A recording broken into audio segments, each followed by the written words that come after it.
Assalamualaikum warahmatullahi wabarakatuh. Bismillahirrahmanirrahim. Alhamdulillahi rabbil alamin.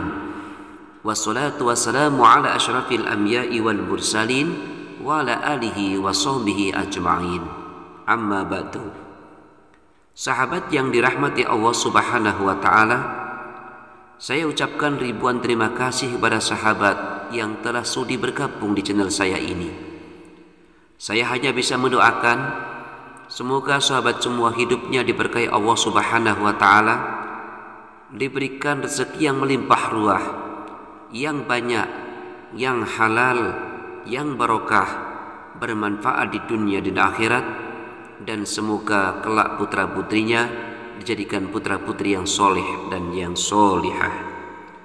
Sahabat yang dirahmati Allah Subhanahu wa taala, sihir adalah ilmu hitam yang digunakan untuk mencelakai orang lain dengan bantuan setan.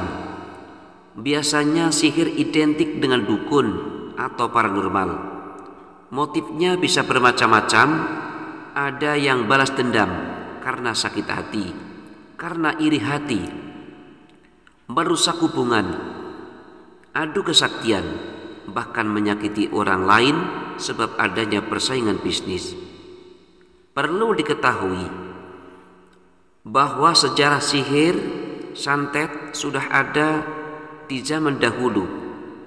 Bahkan Nabi Muhammad SAW pun pernah menjadi sasaran sihir dari orang Yahudi bernama Labid bin Asom.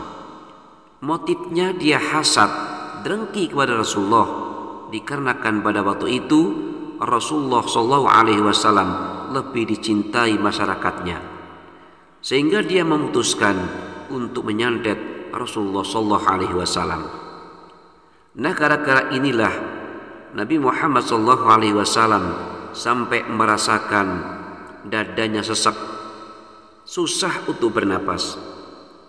Untuk mengetahui lebih lanjut mengenai cerita Nabi Muhammad SAW terkena santet, Imam As-Suyuti dalam kitabnya Lubabun Nukul fi Asbabin Nuzul menceritakan bahwa suatu ketika Rasulullah SAW pernah sakit agak parah.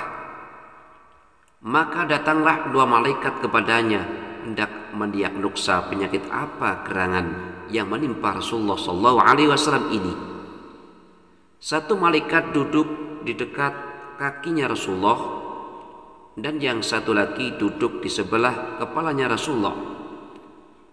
Malaikat yang berada dekat di kaki Rasulullah berkata kepada malaikat yang berada di sebelah kepala Rasulullah, "Apa yang engkau lihat?" Temannya lalu menjawab, "Iya Rasulullah, terkena gendam." Lalu bertanyalah ia, "Apa itu gendam?" "Gendam itu sihir, santet," jawabnya. Lantas, siapakah yang membuat sihir kepada Rasulullah SAW? Malaikat yang berada di kaki Rasulullah SAW itu pun menjawab, yaitu Labid bin Al-Asam Al-Yahudi, orang Yahudi. Sihirnya berupa gulungan yang disimpan di sumur keluarga fulan di bawah batu besar.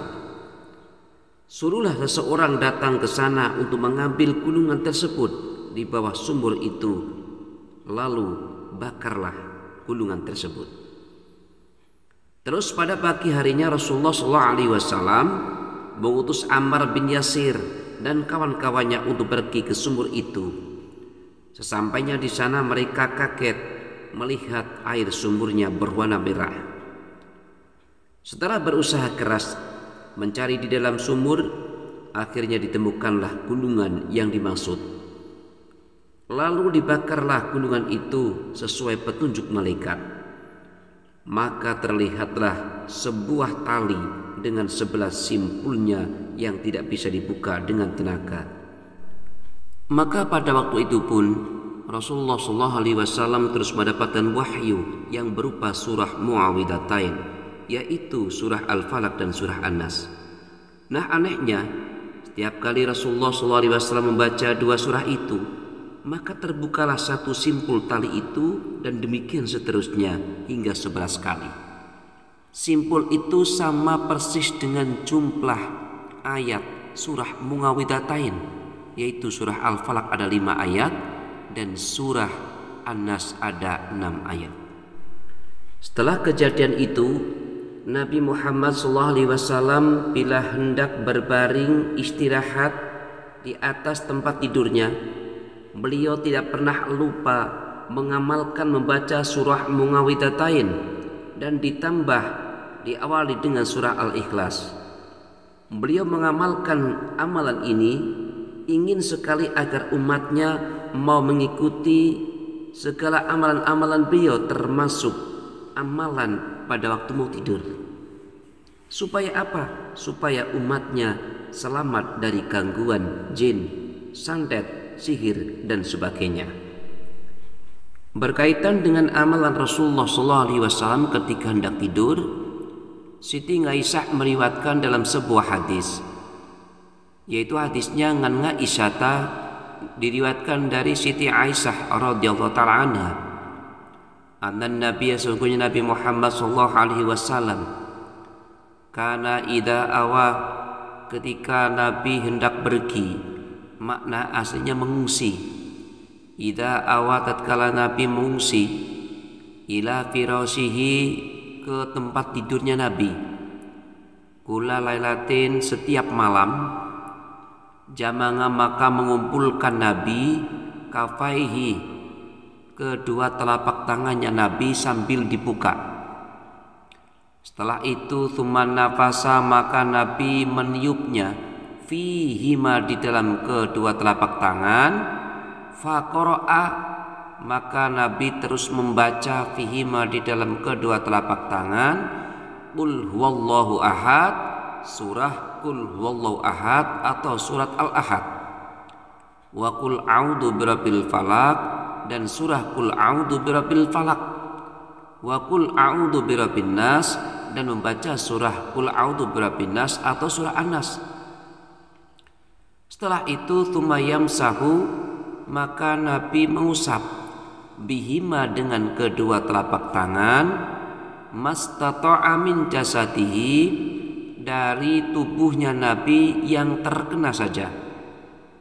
Yabda'u, memulai ngusap Nabi, bihima, dengan kedua telapak tangan, ngala roksihi, dari atas kepalanya Nabi, wa wajihi, dan wajahnya Nabi, wa ma aqbala min jasadihi, dan dari tubuhnya Nabi yang bagian depan.